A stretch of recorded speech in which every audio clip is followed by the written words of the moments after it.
Kegagalan apa yang Pak Dahlan Iskan pernah rasakan dan begitu membekas? Betul, waktu bisnis internet. Jadi pada tahun 1990 belum hanya tinggal baru 1-2 internet. Saya sudah punya perusahaan internet provider. Rugi terus tiap Meganet, Pak. Meganet, ya rugi terus karena belum banyak orang yang memakai internet. Nah terus kemudian terjadi krisis terus saya jual. Nah saya jual. Sekarang menyesal, ternyata setelah itu semua orang pakai internet. Tapi ya begitulah hidup. Kalau dihitung Pak, lebih banyak gagalnya atau lebih banyak berhasilnya? Tentu lebih banyak berhasilnya dan nggak waktu itu pun, misalnya dari 10 bisnis, 1 yang gagal kan nggak apa-apa. Kemudian nanti pilihan 10 lagi, 1 lagi gagal nggak apa-apa. Sehingga banyak yang gagal dalam pengertian setiap tahap banyak yang gagal. Gitu. Setiap tahap ada yang gagal. Sehingga ketika dikumpulkan menjadi banyak. Tapi yang berhasil kan lebih banyak lagi. Katakanlah kalau saya jumlah kegagalan saya kira-kira mencapai 100 miliar lah. 100 sampai 150 miliar nilai kegagalan saya. Tapi nilai yang berhasil kan triliunan. Jadi harus selalu begitu. Apa yang Pak Dahlan pegang pada saat menghadapi kegagalan itu? Menghadapi kegagalan, apa yang Pak Dahlan pegang? Bangkit. Pokoknya setiap gagal, belajar dari kegagalan itu, kemudian bangkit. Dan itulah memang yang membedakan pengusaha dan bukan pengusaha. Orang yang punya jiwa pengusaha, setiap gagal itu bangkit. Bangkitnya tidak harus di tempat yang sama. Yang disebut, kalau saya secara ekstrim lebih sering menyebutkan balas dendam. Balas dendam dalam pengertian saya harus bisa mengembalikan uang yang pernah gagal itu. Katakanlah gagal 10 miliar, saya harus kerja keras di tempat lain untuk membalas agar saya mendapatkan lebih dari 10 miliar. Itu ada perasaan dendam, itu harus ada. Dan kita kan bicara jauh bagaimana mengelola sebuah bisnis ya Pak. Karena Pak Dahlan Iskan mempunyai sistem manajemen yang orang sebut kontroversial, tapi menurut Pak Dahlan Iskan efektif. Misalnya memindahkan rapat BUMN di grup BB dan juga seperti menjual saham Garuda ke pengusaha yang dikenal gitu kan. Manajemen apa yang Bapak pegang sekarang ini? Manajemen style apa? Begini, saya mempercayai kepada orang yang bisa dipercaya.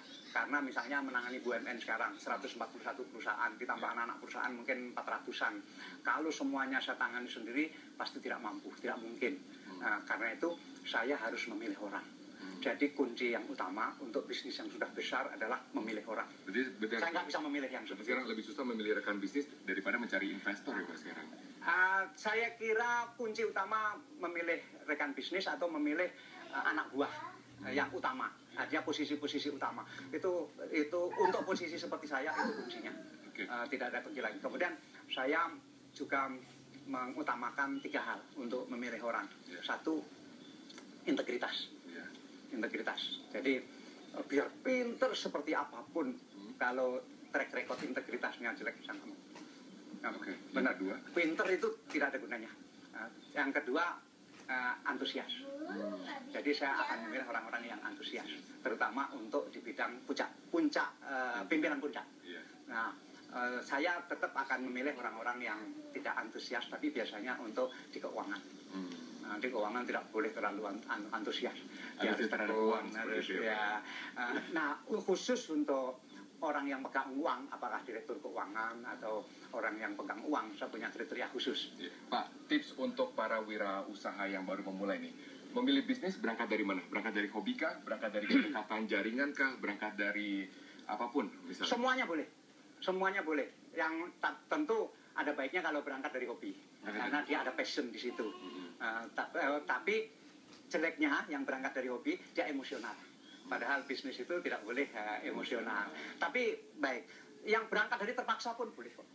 Misalnya saya dipaksa oleh orang tua saya untuk bisnis ini, boleh.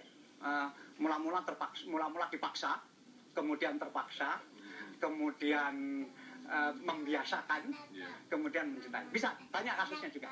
Banyak kasus jadi seperti itu. Mana-mana aja bisa ya? Boleh, mana bisa. Yang penting sungguh-sungguh aja. Dan juga kuncinya di sungguh-sungguh. Nah, jika orang muda itu harus membuat diri kepepet tidak Pak? Karena banyak kreativitas lahir dari rasa kepepet.